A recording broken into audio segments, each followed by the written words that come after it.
Isa rin sa inaalala at ipinagmamalasakit na Executive Minister ng Iglesia ni Cristo ang kapatid na Eduardo V. Manalo, ang mga kababayan nating differently abled. Kaya naman, isa sa layunin ng Embrace na bigyang pagkakataon ng mga kababayang deaf, mute at blind na magkaroon ng disenteng hanap buhay sa mga sangay na nasa ilalim ng Embrace. Ngayong taon po, kasama rin sila sa mga nilinga para iparamdam na bukod sa material na bagay, maipapadama rin sa kanila ang malasakit at pagkalinga sa kapwa. Panoorin po natin ito.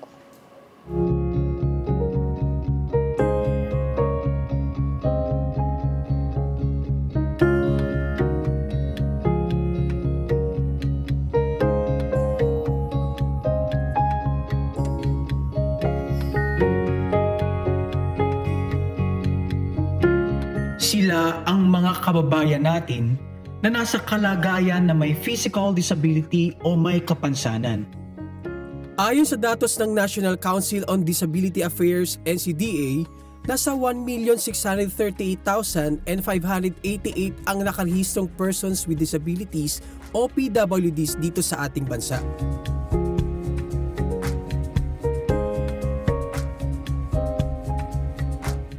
Maaaring ang ilan sa kanila ay may physical, mental o intelektual na kakulangan na siyang nagiging hadlang sa kanilang pang-araw-araw na gawain. Bagaman na sa ganitong kalagayan, hangad ng lahat na mapabuti rin ang kanilang buhay at pamumuhay. Ang paglingap sa kapwa ay bahagi ng mas malaking inisyatibo ng Iglesia ni Cristo sa buong mundo, kung saan milyon-milyon ang tinutulungan mula sa iba't ibang kalagayan sa buhay. Ang Iglesia ni Cristo sa pamamagitan ng lingap sa mamamayan ay patuloy na nagbibigay suporta at tulong, hindi lamang sa mga kaalib nito, kung hindi maging sa mga nangangailangan ng suporta sa komunidad, tulad na lamang ng mga persons with disability o differently abled. Isa ang Embrace Organization sa mga kagawaran na patuloy na nagsisikap na matugunan ang pangangailangan ng mga kababayan nating nasa kalagayang people with disabilities o differently abled. Itinataguyod ng Embrace ang proyektong makakatulong sa kanilang pangsariling pag-unlad.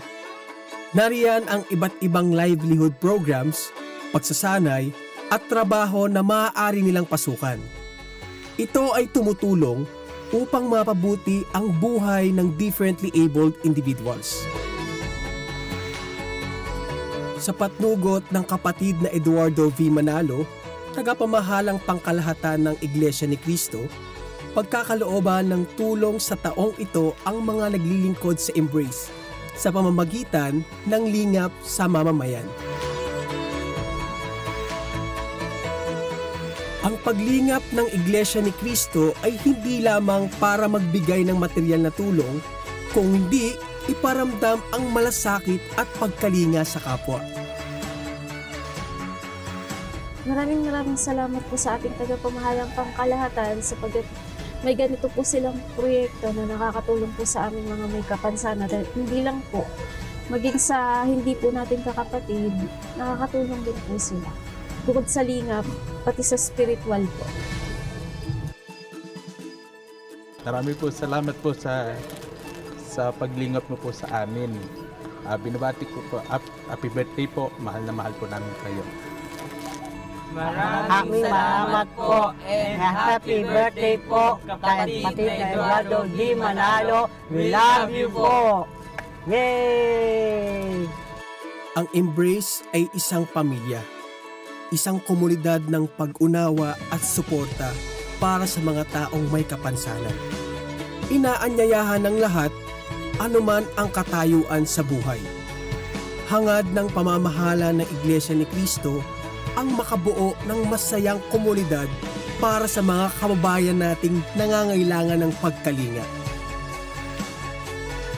Ang Embrace Organization ay mananatiling kaisa ng pamamahala sa patuloy na paglingap ng Iglesia ni Cristo sa mga differently abled at sa buong komunidad.